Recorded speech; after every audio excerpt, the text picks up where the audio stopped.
Ya pasa resolución el concejala Josephine Pareja durante la regular sesión del Consejo Local en Antes-Aga para extender con la implementación del relaxation del helmet law adentro el 5-kilometer radius na ciudad desde noviembre 1 hasta diciembre 31 este año.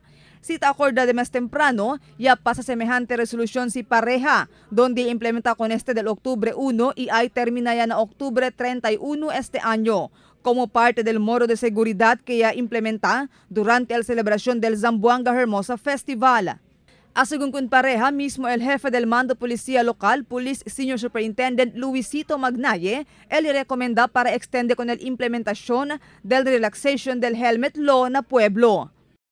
We have also the recommendation coming from our PNP, no, si Sir Magnaye, but siguro LD aton mga konsehales, they were thinking of the national helmet law is in place and citing the cases filed by the ombudsman, daw jutay lang daw, poko lang hindi kita implementa LA at suspende dayon el ombudsman. Pero mayoría del mga konsehales el no conforme para extender pa con la implementación del relaxation del helmet law na pueblo. 5 mga konsehales el ya vota contra con esta moción. 5 mga konsehales también el ya man abstain, mientras 4 lang mga konsehales el ya vota a favor. Uno del mga ya vota contra para extender con el relaxation del helmet law na pueblo, amo el konsehal Charlie Mariano. Según con Mariano, bien largo tiempo ya, si ay extende pa con este hasta na Disyembre. Itali según el posibilidad que ay queda questionable el Consejo Local si ay aproba sila con este por causa kay taan de este kontra con el Ley Nacional del Uso del Helmet.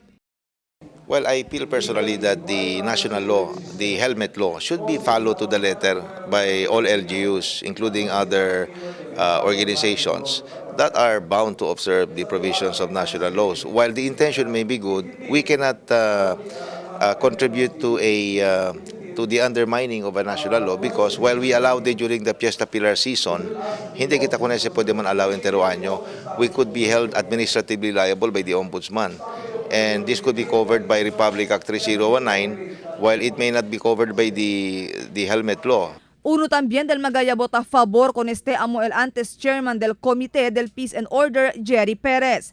Según con Perez, quiere él que extende con la implementación del relaxation del uso del helmet na pueblo para prevenir mga incidente de tiro donde envuelto el mga riding in tandem que usa helmet.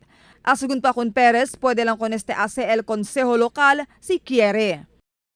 Daya po tayo a pabor kay siyempre sabi mangita kay Chinebesta man ako right in tandem man el kaldiato ng kalba mga taso sa digi kanaton pati pwede de como en antes tayo ustedes allá mucho taman komento allá kay por causa el kalgana allá kay habla si desgracia daw na depende man tamen si desgracia sila mo ganikel ta sigitan siya pati kung daw sila tamen kay para no ay kung ken man manbasol.